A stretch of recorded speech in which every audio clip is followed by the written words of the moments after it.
Hi everyone, welcome to another time-lapse video. This video is part of the Sketching Ho Chi Minh City series that I am currently making. This video is also a condensed version of the full-length tutorial that I have made specially for my Patreon supporters. So if you're a supporter on my Patreon page, you can watch this in full. And if you are not a Patreon supporter, you can wait until I finish recording all the videos and make these videos available on sale on my Gumroad webpage. So today, with the limited amount of time that I have, I still want to talk about some tips and techniques to drawing this particular tank. The reference photo that I used was taken at the side of the tank. When I take reference photos, I like to take them from the 3/4 view because I can see the front and the side.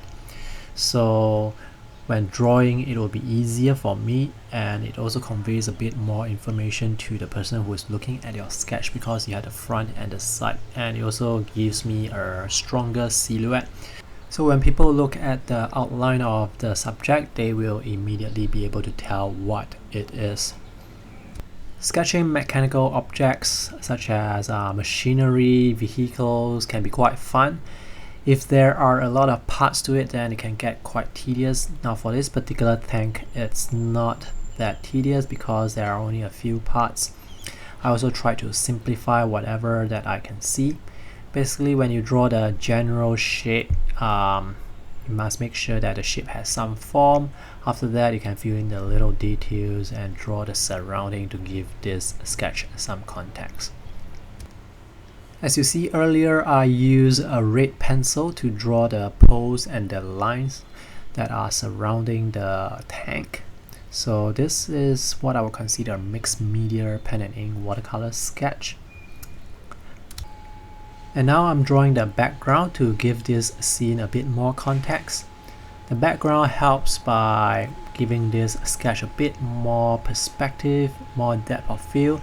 So now you can see the poles and the lines overlapping the tank, and the tank is in front of the background. So there's a sense of foreground and background. The way the concrete slabs are drawn beside the tank on the ground, they also give the illusion of perspective. And now I'm using the pencil to mark out some areas which I want to leave in white. So I'm using a mixture of Daniel Smith and Mission Gold watercolors today. I'm using a very limited palette of yellow, red, and blue, and some green. I use convenient colors like green because it saves me a lot of time when it comes to mixing, and also prevents me from making my yellow dirty. I'm just using a big squirrel brush to fill in the background first, and then work on the tank and the ground later on.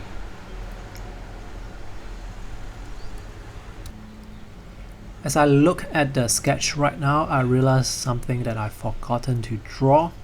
So I should have probably drawn a person standing beside the tank. My reference photo did not have any people standing beside the tank.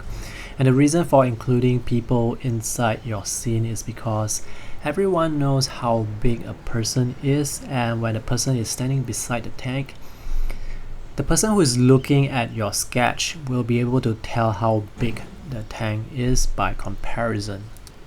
The color that I'm using for the tank is phthalo green. I mixed it with a bit of red to make the green darker and less saturated. Phthalo green is a very bright green that you probably won't see in nature.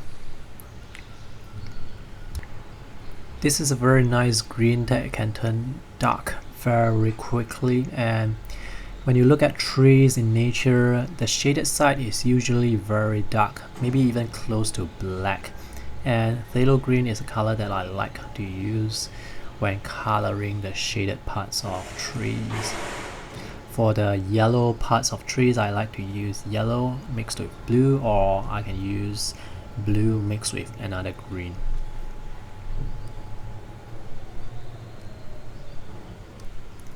If I were to sketch on location, I would be sitting down on a small portable stool that I bring. But because I'm sketching from this reference photo, the view of this tank is actually a bit lower than my eye level. Depending on where your eye level is, it's going to make this sketch look a bit different and also feel a bit different. So now it looks like I'm a tourist looking at a tank because I am standing and my eye level is above the tank. However, if I'm sketching on a small portable stool, I will be at a lower level. I will be looking up to the tank, and the tank will look more intimidating as a result. So sometimes you can evoke different feelings by choosing different eye levels and also choosing different composition. I am almost done with the sketch. Now for the shadow areas, I use cerulean blue chromium and some red. I'm not sure which red. Anyway, cerulean blue chromium, it has a nice granulating texture and it doesn't mix very well with other colors in the sense that it doesn't mix completely. And when it dries, sometimes the heavier pigments from the cerulean blue chromium, it will settle down as a group. So that's why when you look at the sketch right now, there are shades of blue that are more intense. I think that's much more interesting than having the shadow in one complete even shade. So that's all for this video. If you have any questions, let me know in the comments section. If you want to support me and my work on YouTube, you can do so through Patreon, Gumroad, or you can just share my videos with your other artist friends. Thanks for watching. See you in the next video. Bye.